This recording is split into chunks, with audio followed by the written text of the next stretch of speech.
The latest. Thank you for your love and support. I appreciate you all.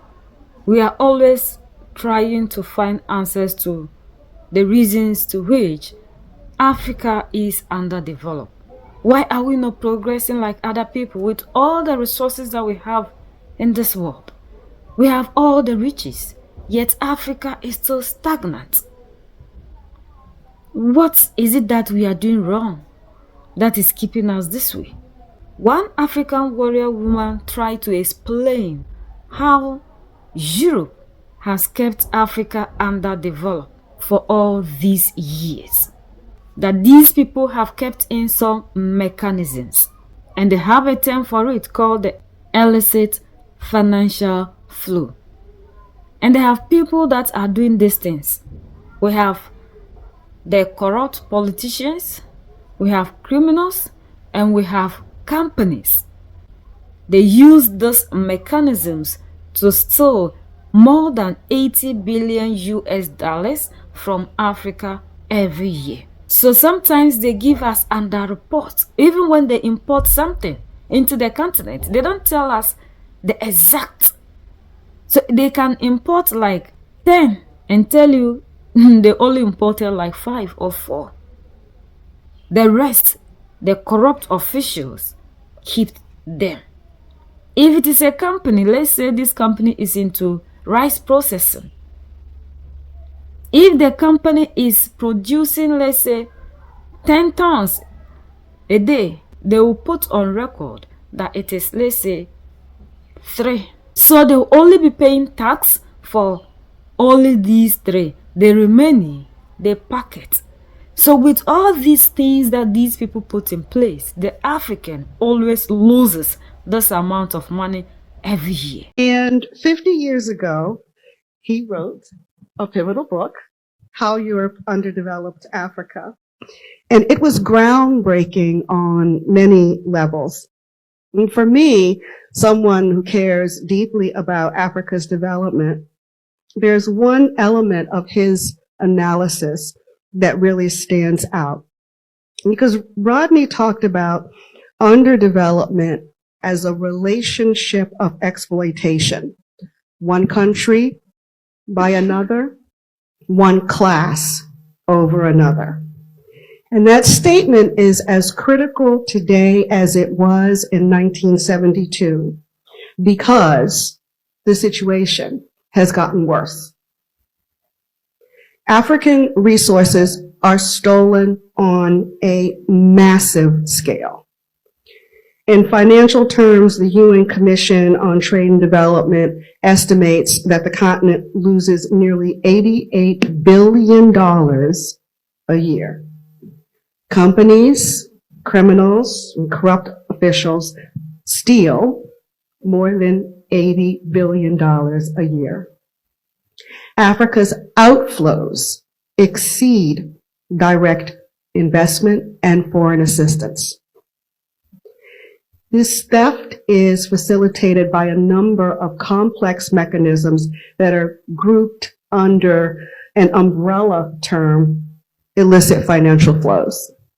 And these are funds that are transferred across an international border using financial instruments that are either illegal or illegitimate because of the harm that they cause to society.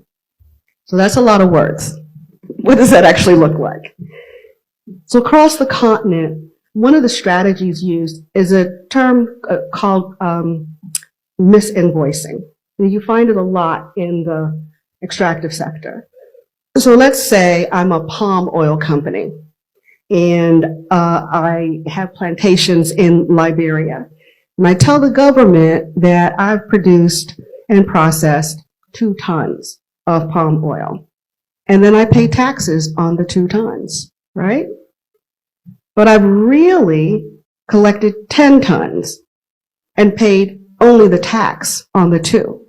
So I have paid nothing to Liberian society or the country for the 8 tons of natural resources that I have taken out. Transfer pricing is another mechanism. This is where companies using subsidiary relations to misrepresent profit by shifting profits from one part of the company to another. A great example, Coca-Cola. So we know Coke is a global company with subsidiaries, plants, distribution facilities all over. And they're one of the largest employers on the African continent. Here in the US, where Coke is headquartered, in order to reduce its 2007, 2008, 2009 tax burden, it shifted profits to what it calls foreign manufacturing affiliates. Really, it just said, well, there was another part of Coca-Cola that made money because we didn't make that money. But the IRS differed. And so after a very long court battle, which Coke has lost, this year they are responsible for paying to the US government $3.3 billion. That's one company, 3 years of tax that they did not pay to the United States. Imagine what they're not paying to Ethiopia. Then there's criminal activity. Africa's coastal countries lose billions per year to illegal, unreported, and unregulated fishing.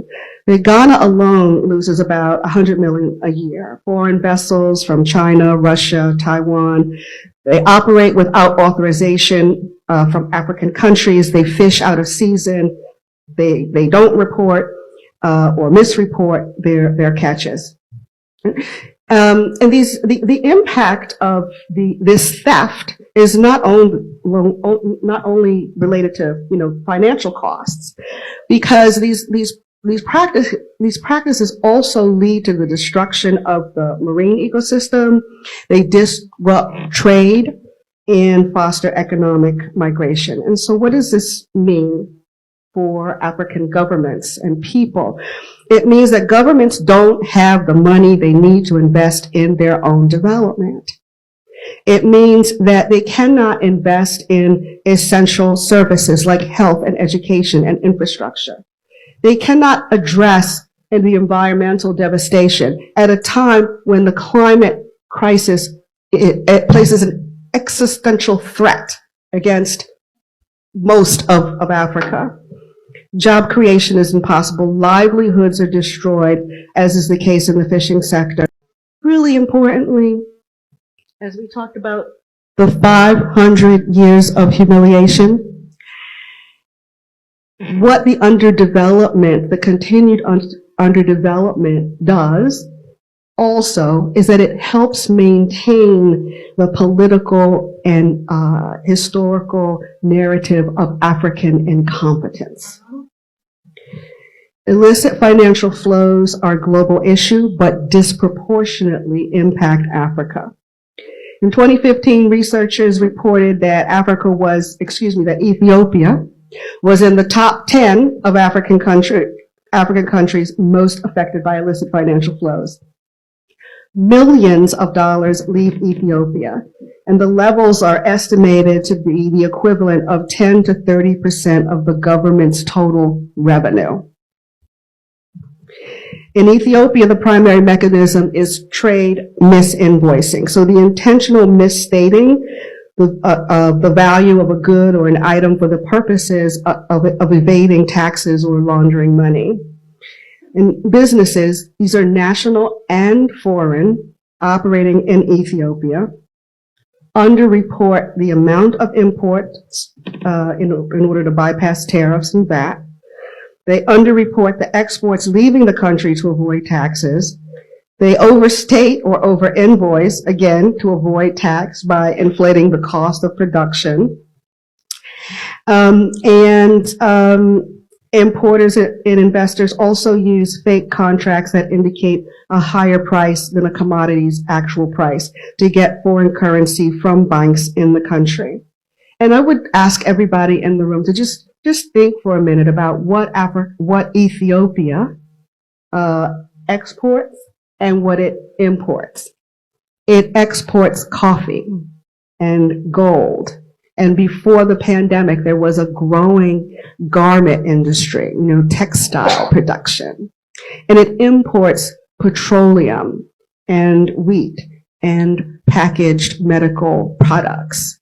And so if you just take a minute and think about those areas and the amount of revenue that should be generated and that the amount of revenue that is being lost, I think one has one sense of an answer to the question, why isn't Africa and Ethiopia better able to meet the needs of the people? We know it pleases some people. They have kept in politics to deceive us. So as these people are using politics to rob us, we are busy supporting them. Because the youth are the same people that will always come online to be defending these politicians because they belong to that party.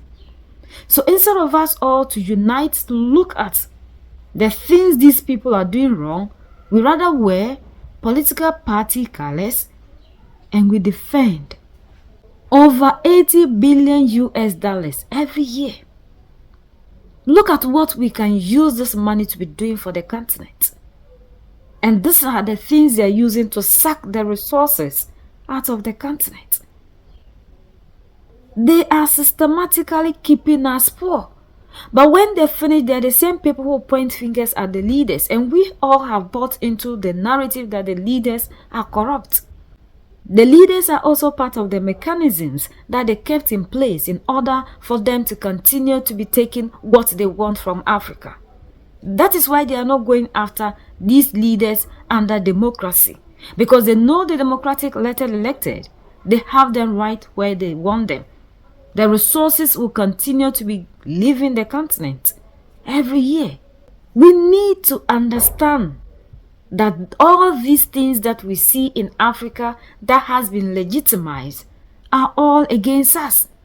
Most of these things that we have seen that they have been legitimized and we think that they are the right things to do or go by are the things that these people are using to corrupt, to exploit, and to destroy the African and stop the African from developing. Like one man said, if something is legal, doesn't mean that is the right way to do things. So we really need to wake up and start asking questions about all these things that we see in our countries and in the continent. We have to rise up to fight, united, because these people are using other means to destroy the African and to separate us. They have legitimized things, legalized things that they are using to be robbing and exploiting the continent. And because it is documented and we think it is legal, we don't see anything wrong with these things for us to rise against them. United we stand, divided we fall, and united we keep standing forever and ever.